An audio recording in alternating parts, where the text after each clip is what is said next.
Hi, I'm Bob Breyer. Let me begin by telling you how delighted I am that you want to learn hieroglyphs. In some ways, it'll be like learning any other language. There are vocabulary words to be learned, grammatical rules to be followed, and some homework will be necessary, but not too much. In these ways, learning ancient Egyptian is like learning Spanish or French, but I think it's actually easier. One reason for this is that we will not be learning to speak it. Middle Egyptian, which is the phase of the language that we'll be learning, is a dead language. No one speaks it, so most of our efforts can be devoted to learning to read it. There will be no Bonjour, je suis Bob Breyer, or Me llamo Bob Breyer. We don't have to divide the lesson into reading and conversation. You're not going to encounter any talking mummies. That will save a lot of time. Something else that makes learning hieroglyphs relatively easy is that we don't conjugate verbs. No je suis, tu es, il est. Again, this saves lots of time and memory space in the brain.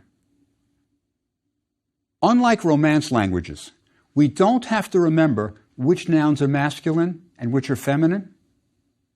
We won't have to worry if boat is masculine or feminine, or what gender pen is. The reason is that almost every feminine noun ends in a T sound. If it has a T at the end, it's feminine. If not, it's masculine. So there are a lot of features built into the language that make it learner-friendly. We only have 24 lectures together, but I think we'll be able to make considerable progress. By the end of the course, you will pretty much understand how the language works, be able to translate some rather complex sentences from real texts, and when you go to museums that have Egyptian collections, you will have a much, much better understanding of what you're looking at. Hieroglyphs will be our doorway into the culture. Let me point out that I've been saying hieroglyphs, not hieroglyphics. The carvings and drawings of birds, feet, gods, and boats that we'll be studying are hieroglyphs, not hieroglyphics. Hieroglyphic is the adjectival form of the word.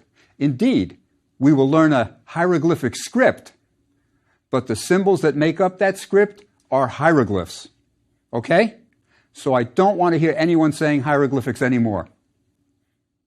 The word hieroglyph comes from the Greek. When Alexander the Great entered Egypt around 332 BC, they saw the carvings on temple walls and called them sacred carvings. Hiero for sacred or priestly, and glyph for carving. We won't be doing any carving in this course, but we will be learning to write the hieroglyphs on paper. I think you will find this especially enjoyable. There's something calming and rewarding about writing hieroglyphs. It's an end in itself. I will show you how to draw many hieroglyphs step by step. Even if you have bad handwriting, you can learn to write reasonable hieroglyphs. I have a poor handwriting in any script. I'm old enough that when I was a kid, it was considered wrong to be left-handed, and we were forced to become righties. In kindergarten, I wrote with my left hand, then was switched in the first grade, and I never had a decent handwriting in any script.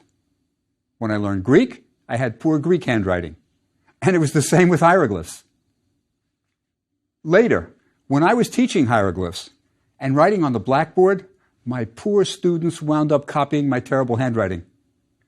When they would go on to graduate school, my colleagues would see their handwriting and say, "Oh, you're a Bob Breyer student." This was not a compliment. Then something happened. Many years ago, an old friend, the Egyptologist Jeffrey Martin, was staying with me in New York, and he sat in on one of my classes. I was going over a homework assignment, and Jeffrey, dear soul that he is, was appalled by my handwriting. He walked up to the board, took the chalk from my hand, and said, "Bob, this will not do," and proceeded to show the students how to properly draw the hieroglyphs.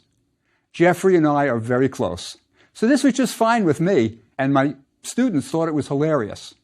He convinced me I had to change. Fortunately for me, at this time, my secretary, Sheila Martinez, was an artist who had been to Egypt with my students and had a beautiful hieroglyphic handwriting. She began teaching me how to change mine. It took an hour a day for quite a while, but today it's decent. Not wonderful, but my students are not singled out for their poor handwriting anymore. If I could change my hieroglyphic hand at the age of 40, I am sure you will be able to draw excellent hieroglyphs and take pride in your achievement. In the next lecture, I'll show you how to draw the primary hieroglyphs. And in our exercise book are step-by-step instructions for each one. Drawing the hieroglyphs will be a significant aspect of this course, and I think you're going to have a lot of fun with it. Each lecture, I will introduce new vocabulary words, which is the most important part of learning the language. If you know your nouns and verbs, you will usually be able to make sense of a sentence. So vocabulary is very important. Again, our exercise book has a small dictionary of the words we'll need, but I suggest you make your own handwritten dictionary. This will give you extra practice in writing and will also help you remember the words.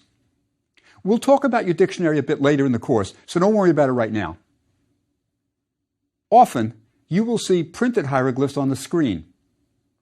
I used a program called JSesh, capital J, capital S, E-S-H, to produce these hieroglyphs. Sesh is the ancient Egyptian word for scribe. I'm not sure what the J means. It may stand for the computer language Java. JSesh is a program created by Egyptologists, and it's free online. So if you want to write your hieroglyphic notes to your friends, or on your computer, or print hieroglyphic birthday cards, download JSesh. Now, a word about books. As we go along, I will suggest some books that I think you might enjoy. The one I want to mention here is very highly recommended. It's Sir Alan Gardner's Egyptian Grammar. It's big and imposing, but don't be deterred. It's wonderful and you'll love it. It's a book that most of us learned our hieroglyphs from, and it's still a standard. It has many exceptionally useful features. First, it contains a rather complete dictionary, so you can look up any words you don't know. Second, it lists all the hieroglyphs, explaining what they are, what sounds they represent. These are organized according to what they depict. So all the birds are together, all the people hieroglyphs are together. Then, Gardner tags each hieroglyph with a letter, according to the subject, and a number. So a particular bird hieroglyph is A1, and another is A2. A hieroglyph of a particular god might be C11, and so on. So, if you see a hieroglyph you don't know, you look it up in the sign list, get its number, and then go to a longer hieroglyph list, look up A22, and you get an explanation of what it is, how it's used, what its sound is. It's really great fun. JSesh uses Gardner's system of numbering hieroglyphs to call up the hieroglyphs. The Gardner book also provides sequential lessons that teach grammar and vocabulary. And at the end of each lesson are homework assignments, sentences to translate, not only from hieroglyphs to English, but also from English to hieroglyphs. Unfortunately, the answers are not in the back of the book. Sorry. This is the kind of book that you will love to thumb through just looking for new words and texts. In this course, I try to follow Gardner's lessons closely enough so that after you've completed all the lectures, you will have a good enough background to continue your studies in Gardner's book. I like the idea that Gardner's exercises use texts from real monuments. Most are not made up. I've had to change his examples a bit because we don't have all the vocabulary he assumes, but still, it's close enough that you'll feel at home in Gardner's book. So I strongly suggest you get a copy of Gardner's Egyptian Grammar, which you can find online or order through a local bookseller. Let me make a suggestion about how you should watch this course. No binge watching. For some courses, that's just fine. You become fascinated with the subject and just want to keep going. My hope is that you'll be fascinated with this course too. but it will be better for you to do just one lecture per day. That way, you can let the hieroglyphs sink in. Have time to think about them, and then spend 20 minutes or so writing them while doing the homework. Now, that's enough housekeeping for today. I want to leave time to explain why Egypt had to invent writing. It's not an accident that Egypt invented writing and the native tribes of North America didn't, even though those tribes lived much later. You have to have a certain kind of society to need writing. Let's see what made Egypt that kind of society. Egypt is the gift of the Nile. At least that's what Herodotus said around 450 BC when he visited Egypt. Herodotus was a Greek tourist who was blown away by Egypt's wonders. The pyramids, the temples, the mummies, they all astounded him. Herodotus traveled everywhere, and when he retired to write his history of the world, he devoted an entire book to Egypt. It's great reading, and I recommend it highly. You can get it in paperback, but the important thing for us is that he is the first to mention, in print, the importance of the Nile. I believe the Nile is one of the main reasons why Egypt had writing. Let's look at a map. Ancient Egypt was bordered on the east and west by desert, which isolated it from other countries. It was not easy to cross a desert in the ancient world. You had to dig wells, make preparations, and so on. The Egyptians were not desert dwellers. They feared the desert. Remember, they didn't have camels in ancient Egypt. Camels were introduced later, around Roman times. On the north, Egypt was bounded by the Mediterranean. Again, not an easy boundary to cross, especially since Egyptians were not good sailors. They knew how to sail on the Nile, which was a piece of cake. You didn't have to navigate. You could see both banks at all times. Also, the winds were almost always from the north. So if you were going south, you just put up the sails and off you went. When you wanted to return, once again, it was easy. The current flows from south to north. So take down your sails, steer with your oars and tiller, and you're on your way home. Our last natural boundary is the southern one, which in ancient times was at the city of Aswan. Here we have a cataract, large boulders in the river. Again, making passage difficult both into and out of Egypt from the south. So, Egypt, to a great extent, was isolated. Deserts on two sides, Mediterranean in the north, cataracts in the south. How did it survive? Indeed, not only survive, thrive.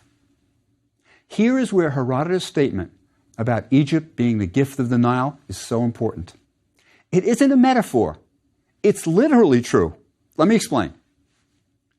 Once a year, in July, the Nile overflowed its banks and deposited rich black soil on both sides of the river. For us, this is a natural phenomenon. Each year, monsoons in Ethiopia, to the south, bring torrential rains that wash rich topsoil into the Nile. So we can understand this easily. But for the Egyptians, it was a magical event. What they saw was that the Nile first turned dark brown from the topsoil suspended in the water. Then the river turned green from the slower moving vegetation being washed north into Egypt. And then the river rose 30 feet. Pure magic. You see, the Egyptians didn't know the source of the Nile. They never went that far south.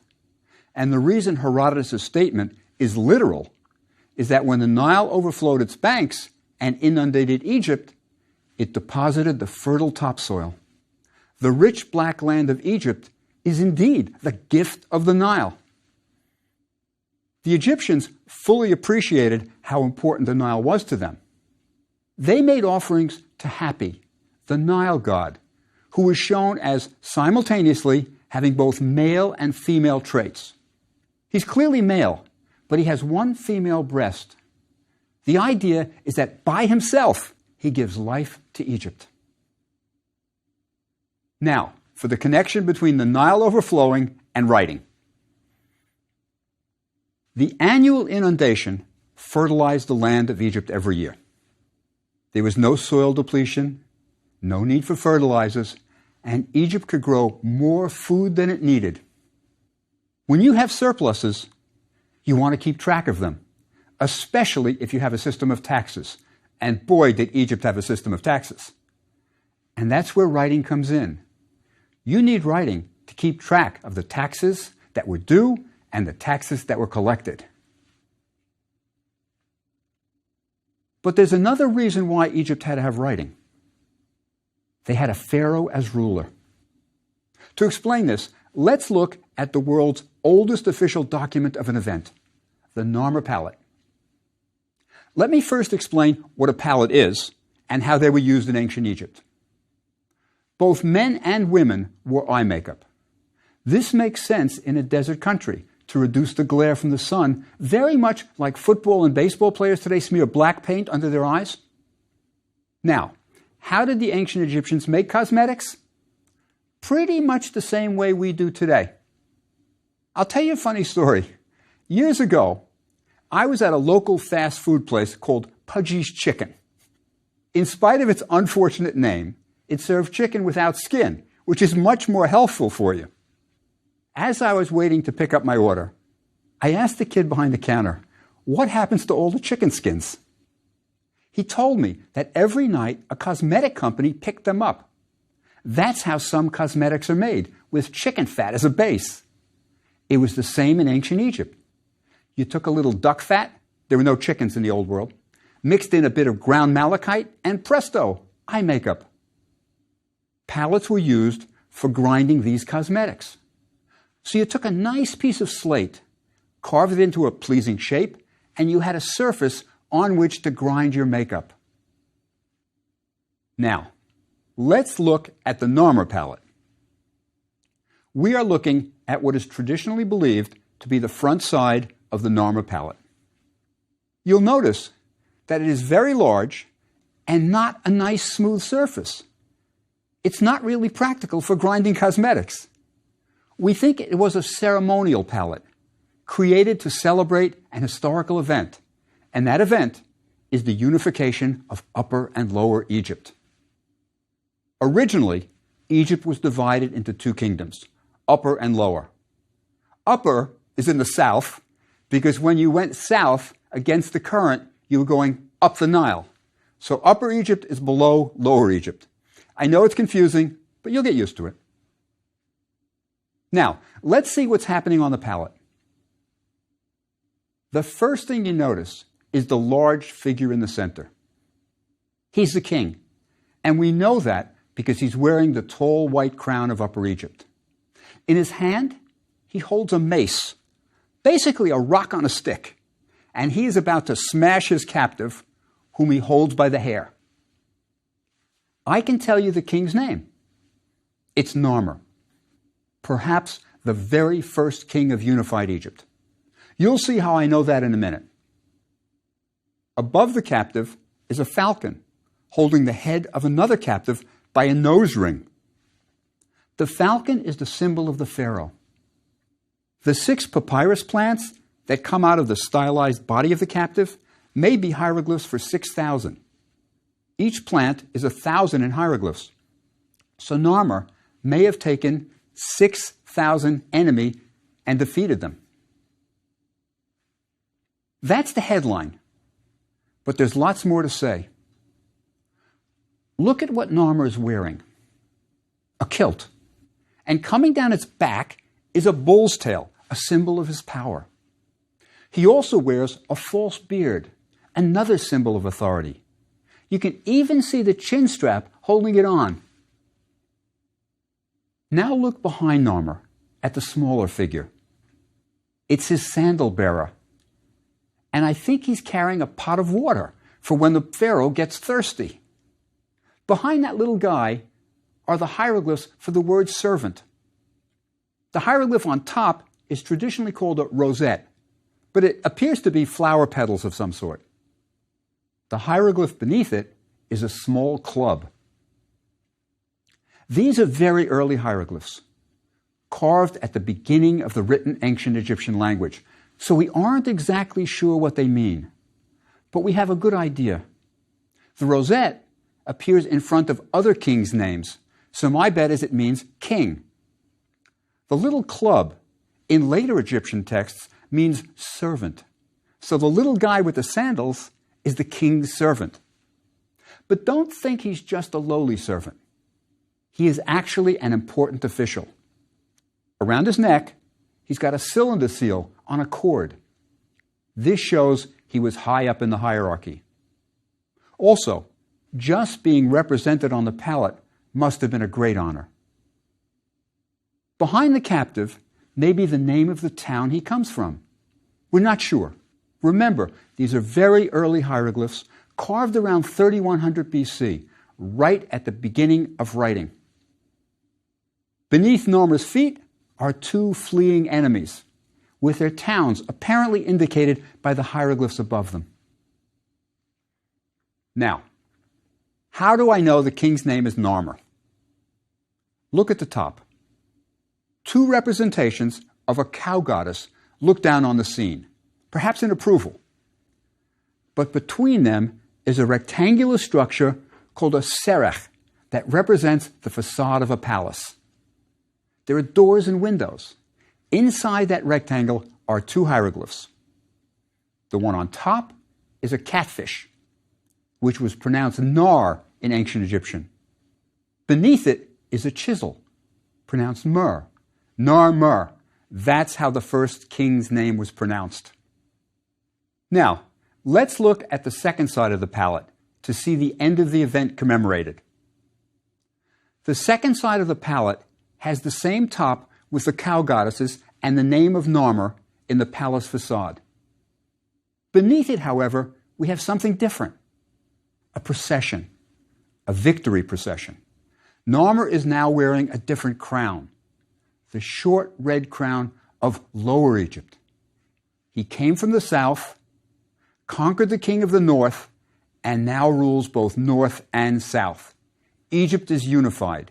His name is very prominent in front of him, Narmer. In the procession that precedes him is a figure that's larger than the others.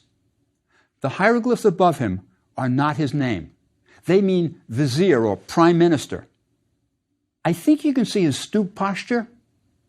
That's because he's wearing a leopard skin. It's the sign of a high priest, and it's not an easy garment to wear. It's not tailored, so he's bent over, holding the heavy garment on.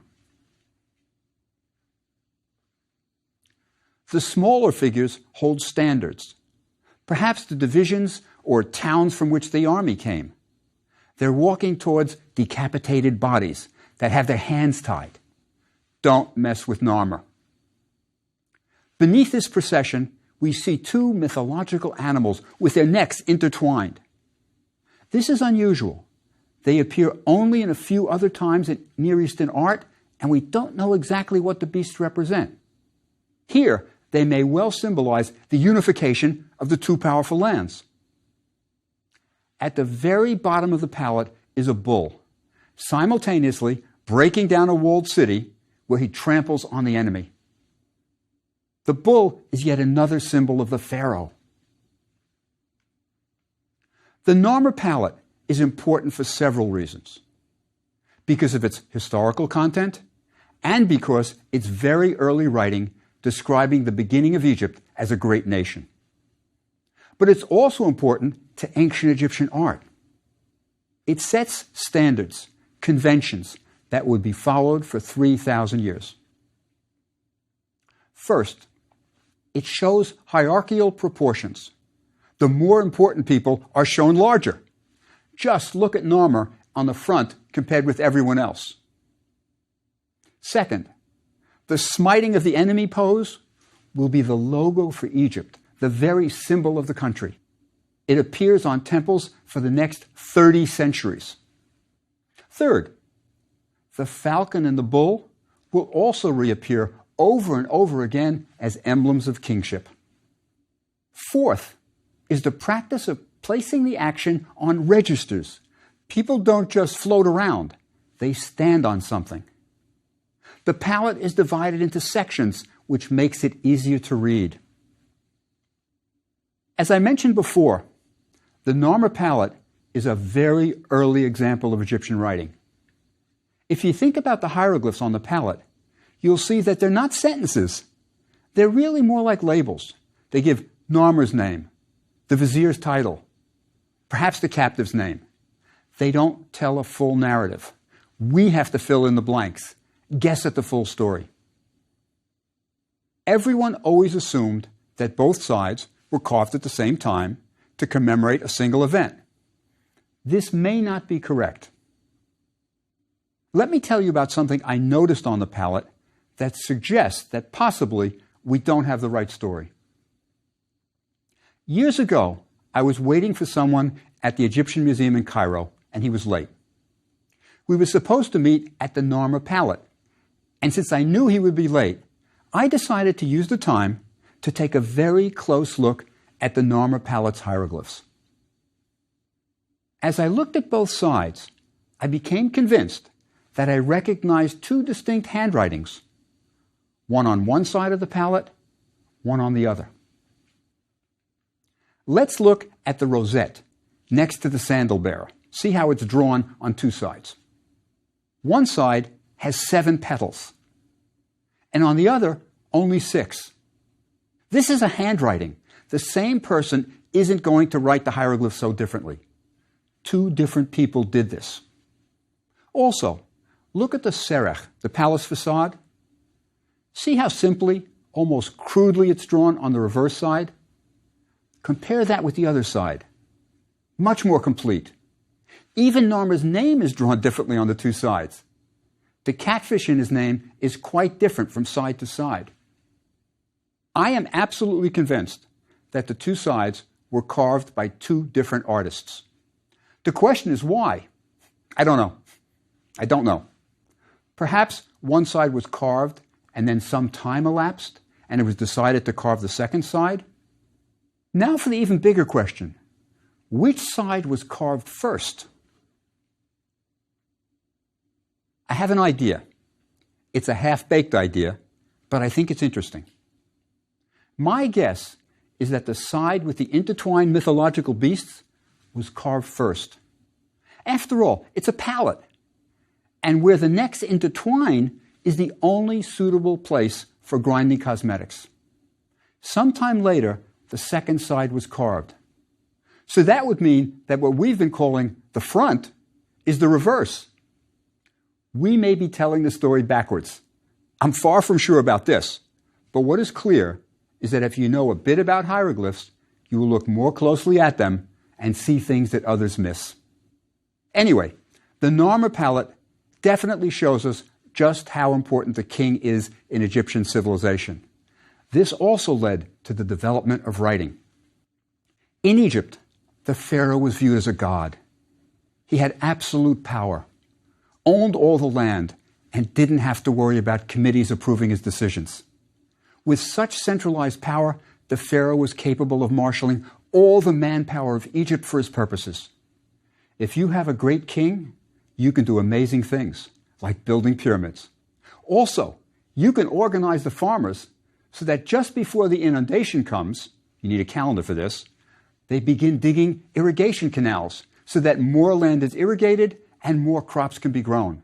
Then you can collect even more taxes. And this requires writing more than ever. And this surplus leads to yet another reason why Egypt had to have writing. If you grow more crops than you need, you can support a large class of people who don't contribute to the economy, and who can serve in an army. Now you don't just call out the farmers when invaders are coming. You have a trained army, equipped, that can easily defeat them. Wait, even better. You can march out with your professional army and invade other countries, like Palestine, Syria, Turkey. Then you beat them up, take home everything that isn't nailed down, and tell them that if they don't send an annual tribute, you'll be back. Now, the army is not a drain on the economy, it contributes to it. Egypt had the first professional standing army in history, They loved war. It was good business. But they had to keep track of the thousands of soldiers in different divisions. So once again, they needed writing. The idea is that Egypt was the world's first great bureaucracy. It had surpluses that had to be recorded, taxes to be collected, armies to keep track of, and all this required writing. We've looked at the first historic document in the world, the Narmer Palette. Not only is it an introduction to hieroglyphs, but it's a statement about the role of the king and how important he was. We also saw how Narmer wrote his name. Next time, we will learn how to read and write our own names in hieroglyphs. For now, though, I want to leave you with your first hieroglyphic assignment. I don't want you to do any research. Just look at the following hieroglyphic sentence and see what you think it says. I know you don't know much about hieroglyphs yet. All we've seen are the few early hieroglyphs on the Narmer Palette. Pretend you're a medieval scholar trying to decipher a language that has been lost for more than 1,000 years. See what you come up with. I'll see you next time.